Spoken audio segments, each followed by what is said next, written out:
Welcome to the NBA Coast to Coast podcast brought to you by thelines.com. Coming to you from the West Coast, Josh Lander, joined as always by Nate Weitzer on the East Coast.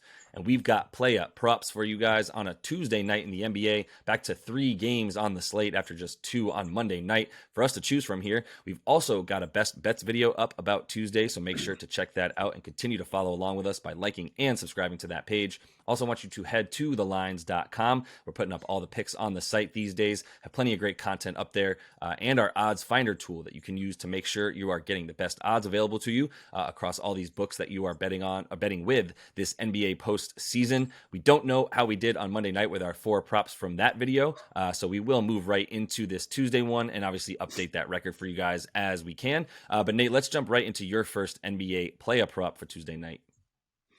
Yeah, Anthony Edwards, again, going to go down swinging. We think that the Wolves are not going to be able to pull out the win, but he's going to continue to be a usage monster. What I'm taking is just 4 threes for him. 4+ threes at plus 190 FanDuel. I mean, his scoring prop is up to 29. I don't have a problem if you want to take that. What I would do if you want to take that is put it in some parlays, because AMP 30 plus 3+ threes and over for the game at 221 is plus 300. Like, I wouldn't just bet him to get 30. I think if he's getting 30, this game is going over, because the Nuggets are monstrous offensively at home and is the offense for the Wolves right now, because Cat has disappeared. Mike Conley was old. Gobert does not get his own shot. But yeah, Cat in those first 2 in Denver, 10.5 points per game on 30% shooting. His last 5 road playoff games, 18.5 points per game, 95 offensive rating. But Annis picked him up. Don't worry. His last 5 playoff games, 32 points on a 32% usage rate, averaging around 4 threes at 40%.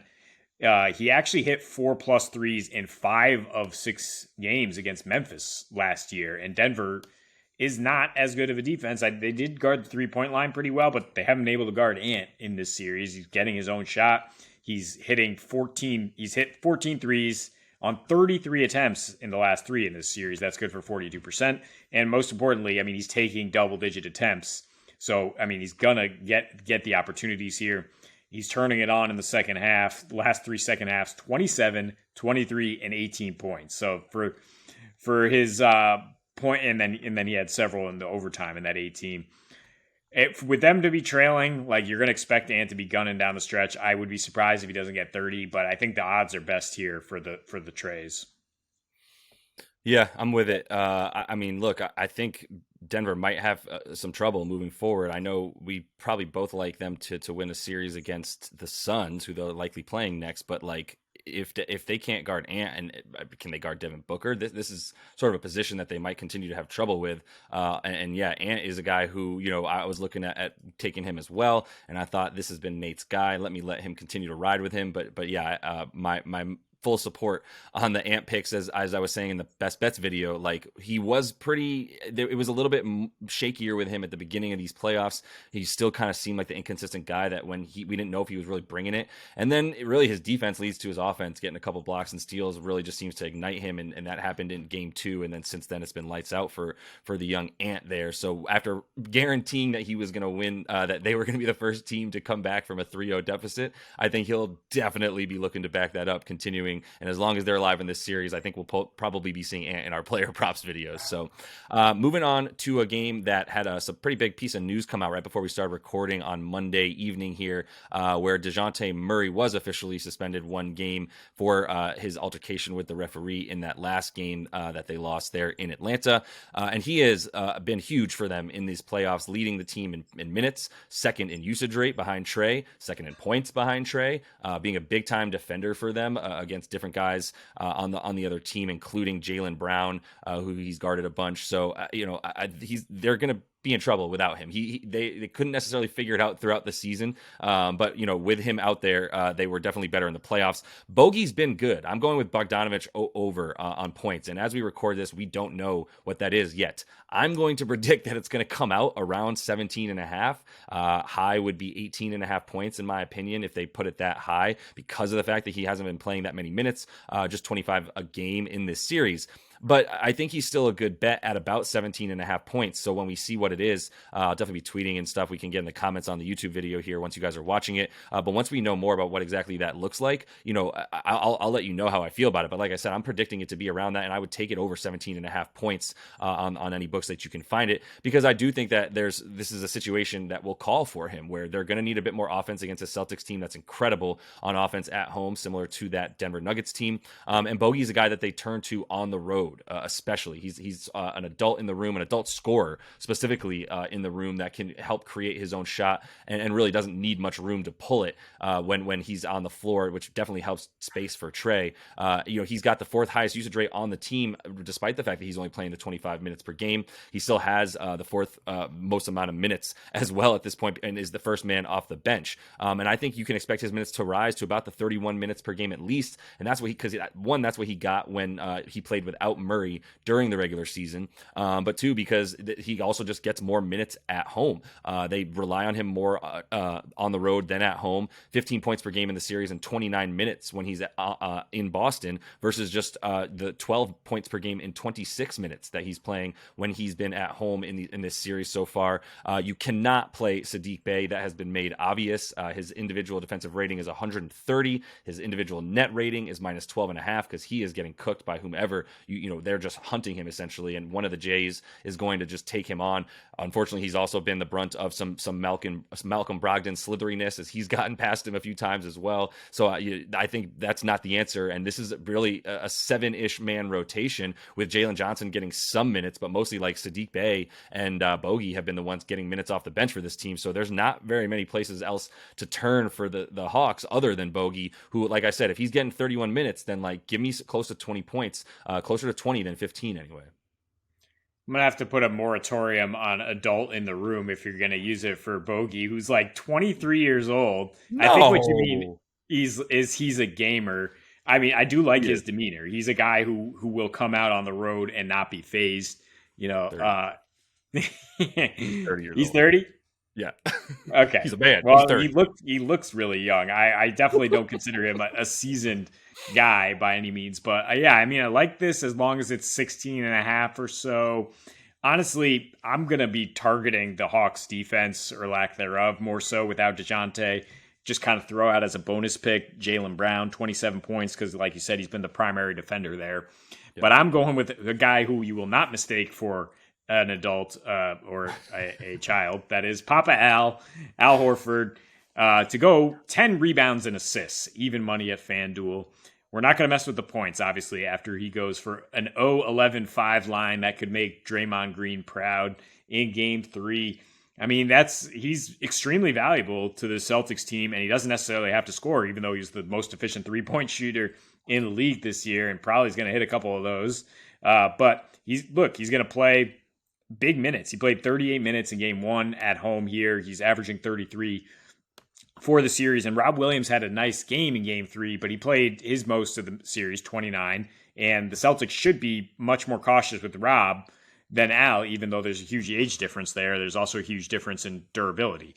Al at home in the playoffs with Boston, 8.8 rebounds and 4.2 assists. So we're cruising past 10. He's also a plus 177 in those 39 games versus slight minus on the road. He is kind of the heart and soul. He's the guy who rebounds and starts the break.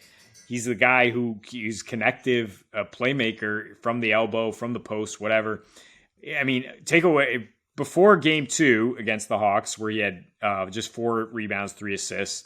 He had hit 10 plus rebounds, assists in 11 straight home playoff games and 18 of his last 19. So this is not really a going out on a limb here.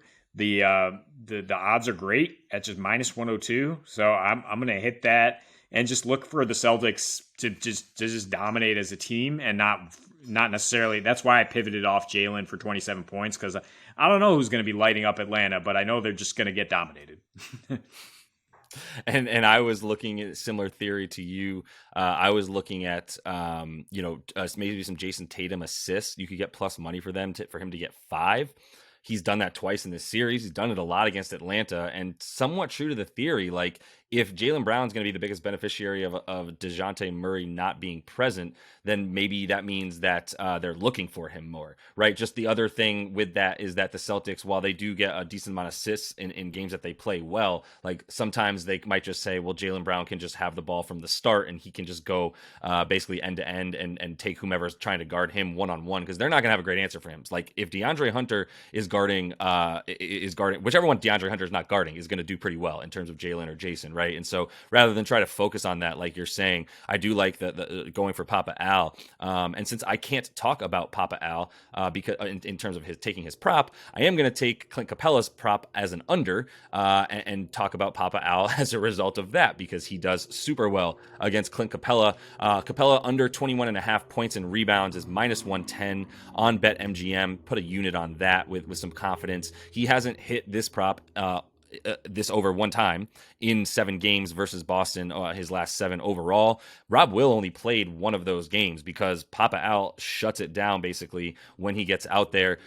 He spends the most time, he's been spending the most time guarding Clint Capela in this series. He plays drop coverage that would make Charles Woodson proud with how good he is at it. And that's going to be his bread and butter. That's why if you are if you have no ability to shoot outside of 7 feet like Clint Capela does not, then Papa Al knows exactly how to guard you and is smarter than you and can get down there and still box you out and keep you off the boards, keep you off the second chance points, which is how Capela needs to score. If you want to look at how he's done in Boston, even worse, only hitting this prop twice in his last 10 when he plays on the road versus Boston dating back 3 years ago. And he's really highly dependent upon Trey to be successful, which is why he's not as good on the road in Boston, where Trey is also not as good on the road at Boston, at least in this series, in this regular season as well. 20 points per game, 7 assists so far for Trey when he's playing in Boston. So if he's not going to be there to get to get Capela into space and mismatches as a result of the pick and roll that they run together, then I don't really know how Clint Capela scores, and they're going to probably find themselves needing a bit more offense rather than boxing out, which is what he provides more than anything. Obviously the defense around the rim will be huge, but if they need to sacrifice that for 3-point shooting, then they probably will. Yeah, there's a reason you've gone to this well during the regular season too. Is Capela's minutes are inconsistent because sometimes Okongwu is a better option, and he seemed like the better option in Game 3, even though he didn't put up a lot of stats. Like when he was out there, Atlanta looked like a much more fluid and quick team, and they played at a pace that was friendly to them.